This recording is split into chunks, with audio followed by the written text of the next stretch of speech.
Hi friends, welcome back to my channel, or welcome to my channel if you're new. I'm Ashten, the face behind Ashten Stitches, and today I'm going to show you how to knit continental. There are a lot of different ways that you can hold your yarn while you're knitting. Continental style is just one of them. One of the more common ones is English style, and that is where you are throwing the yarn to knit. But as a crocheter, it was just a lot harder for me to learn the English style, so I learned the continental style. So I'm going to go ahead and show you how to continental knit, specifically just the knit stitch for this one, and it looks just like you would any other knit stitch. So let's go ahead and get started. The difference with English style knitting and continental style knitting is simply which hand you are using to hold your yarn. With English style, you're holding it in your right hand and you're throwing it over then knitting. With continental, you were holding it in your non-dominant hand, so my left hand. When I was trying to learn continental knitting, it was hard for me to figure out how to hold my yarn because I'm a crocheter, so I hold it in a very specific way. So I needed something that would replicate that but would make it easy for me to also knit and purl. So the way that I hold my yarn is I wrap it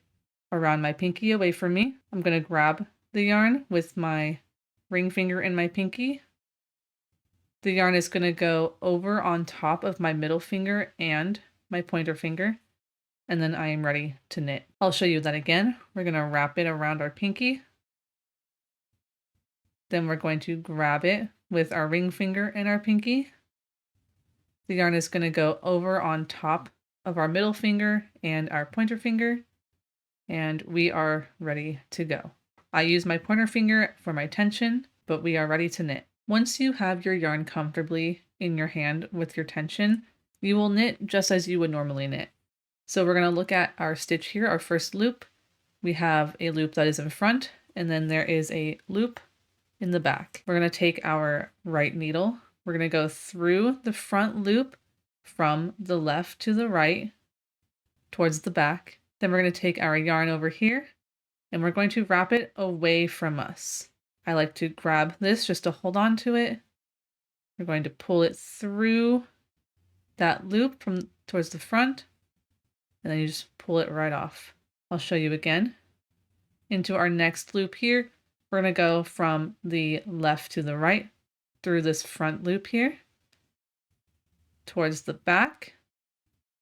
Take our yarn, we're going to wrap it away from us around our needle. I'm going to grab that loop. I'm going to pull this through. You can let go and then just pull that loop right off. So we'll go from left to right towards the back. Wrap this away from us.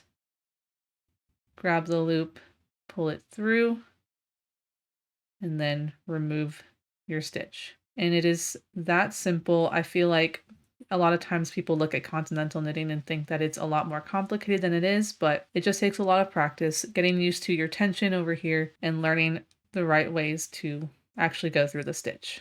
I hope that you enjoyed this tutorial. Knitting continental is a lot less scary than it might seem. It just takes a lot of practice, a lot of getting used to using the yarn in your non-dominant hand, but I think that it is a really great way, especially if you're a crocheter, to learn how to knit. But I hope that you guys enjoyed this tutorial. If you want to keep up to date with all the things that I'm doing, new patterns, or whatever else I have coming out, go ahead and check me out on Instagram. The link will be in the description down below. If you like this tutorial and want to see more tutorials, go ahead and hit that subscribe button and make sure to hit the bell icon so that you are notified whenever I have a new video coming out. If you liked this video, like it. If you disliked it, dislike it. And I will see you guys in the next one.